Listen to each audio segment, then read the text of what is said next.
क्या आपने कभी ध्यान दिया है कि इस दुनिया में सबसे मजबूत चीज आखिर होती क्या है? स्टील, हीरा या फिर इंसान की बनाई कोई बड़ी मशीन? पर सच्चाई ये है कि इंसान के बनने से काफी पहले ही प्रकृति ने एक ऐसी चीज बना दी थी जो स्टील से भी ज्यादा मजबूत है और फिर भी इतनी हल्की कि हवा के साथ हल्का सा हिल सके। आज हम बात करने वाले हैं प्रकृति के उसी शांत लेकिन हैरान कर देने वाले चमत्कार के बारे में। स्वागत है आपका। आज की इस कहानी में स्पाइडर सिल्क, प्रकृति की सबसे मजबूत सामग्री, मकड़ी, एक बहुत छोटा सा जीव जिसे देखकर अक्सर लोग डर जाते हैं, लेकिन अगर विज्ञान की नजर से देखें तो यही मकड़ी एक कमाल की इंजीनियर है। जिस धागे से वो अपना जाल बुनती है वो कोई साधारण धागा नहीं होता, वो एक ऐसा जैविक पदार्थ है जिसने वैज्ञानिकों को सालों से सोचने पर मजबूर किया है।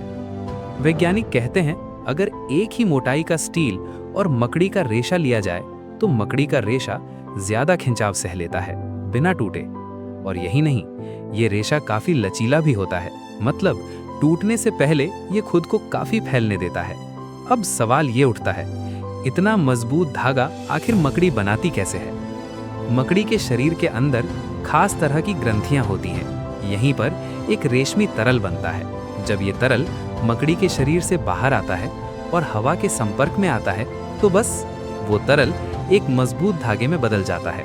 और सबसे दिलचस्प बात यह है कि मकड़ी हर काम के लिए एक जैसा रेशा नहीं बनाती।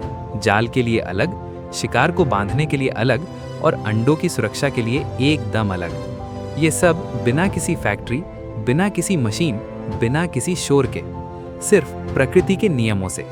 आज के वैज्ञानिक इस रेशे की नकल करने की पूरी कोशिश कर रहे हैं। स्पाइडर सिल्क पर रिसर्च मेडिकल साइंस में भी चल रही है, डिफेंस में भी और यहाँ तक कि स्पेस टेक्नोलॉजी में भी। भविष्य में इसे सर्जरी के टाकों, बुलेट प्रूफ जैकेट और हल्के लेकिन बेहद मजबूत कपड़ों में इस्तेमाल करने की सोच है। लेकिन सच ये है, अब तक कोई भी मशीन प्रकृति जैसी परफेक्ट नहीं बन पाई। एक छोटी सी मकड़ी हमें ये सिखा देती है कि ताकत हमेशा आकार में नहीं होती। कभी कभी सबसे बड़ी शक्ति बहुत शांत तरीके से काम करती है। प्रकृति कभी शोर नहीं करती, वो बस अपना काम सही तरीके से करती है। अगर आपको आज की ये कहानी अच्छी लगी हो तो हमारे साथ जुड़े रहिए। हम यहाँ प्रकृति, विज्ञान और इतिहास की ऐसी ही अनकही कहानियाँ आपके लिए लाते रहेंगे। वीडियो पसंद आए तो लाइक कीजिए और कमेंट में बताइए आप अगली कहानी किस विषय पर सुनना चाहते हैं, क्योंकि ज्ञान जब बांटा जाए तो और भी मजबूत हो जाता है।